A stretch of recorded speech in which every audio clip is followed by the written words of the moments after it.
దేశంలో సైబర్ నేరాలు రోజు రోజుకి పెరుగుతున్నాయి.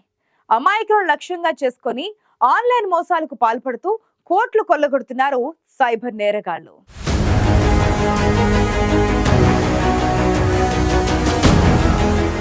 సైబర్ నేరాలకు వాట్సాప్ అడ్డాగా మారిందా అంటే అవుననే సమాధానమే వినిపిస్తోంది. కేంద్ర హోంశాఖ తాజా నివేదికలో సంచలన విషయాలు వెలుగు చూశాయి.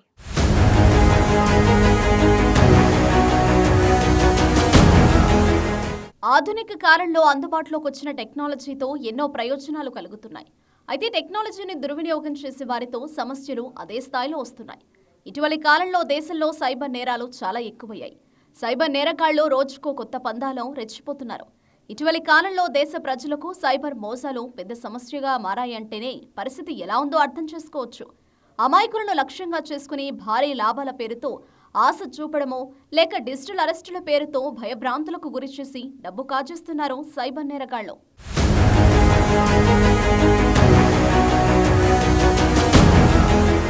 దేశంలో సోషల్ మీడియా వినియోగం విపరీతంగా పెరిగిపోయింది. ప్రతి ఒక్కరి వద్ద సెల్ ఫోన్ ఉంటుంది. వాట్సాప్, ఇన్స్టాగ్రామ్, ఫేస్బుక్, ట్విట్టర్ వంటి పలు సోషల్ మీడియా వేదికలను వినియోగిస్తుండడం భారీగా పెరిగింది.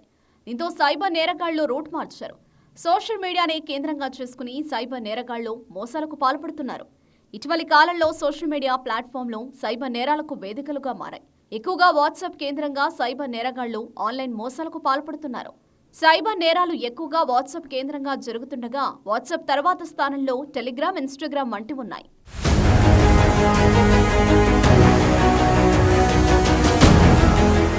2023 నుంచి 24 సంవత్సరంలో నమోదైన సైబర్ నేరాల జాబితాను కేంద్ర హోంశాఖ తాజాగా విడుదల చేసింది.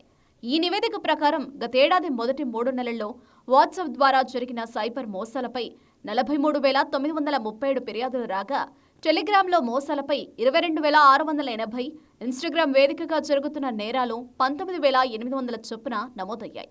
ఈ నేరాలకు పాల్పడేందుకు సైబర్ మోసగాళ్లు గూగుల్ సేవల ప్లాట్ఫామ్లను ఉపయోగిస్తున్నట్లు గుర్తించారు. దీంతో సైబర్ నేరాలకు కేంద్ర బిందువుగా మారుతున్న సోషల్ మీడియా ప్లాట్ఫామ్ల గురించి మరోసారి పెద్ద ఎత్తున చర్చ జరుగుతోంది.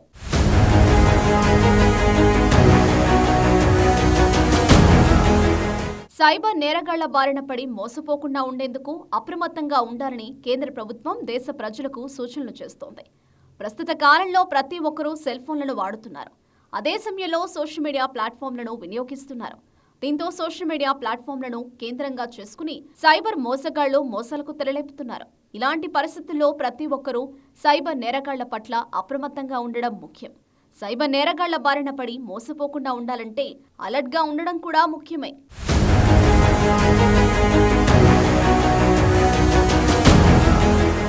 మెసేజింగ్ ప్లాట్ఫామ్ వాట్సాప్ ను మోసాలకు కేంద్ర బిందువుగా చేసుకుని సైబర్ నేరగాళ్లు రెచ్చిపోతున్నట్లు కేంద్ర హోంశాఖ నివేదిక వెల్లడించింది. వాట్సాప్ యూజర్లు ఇక నుంచి మరింత అప్రమత్తంగా ఉండాల్సిందే.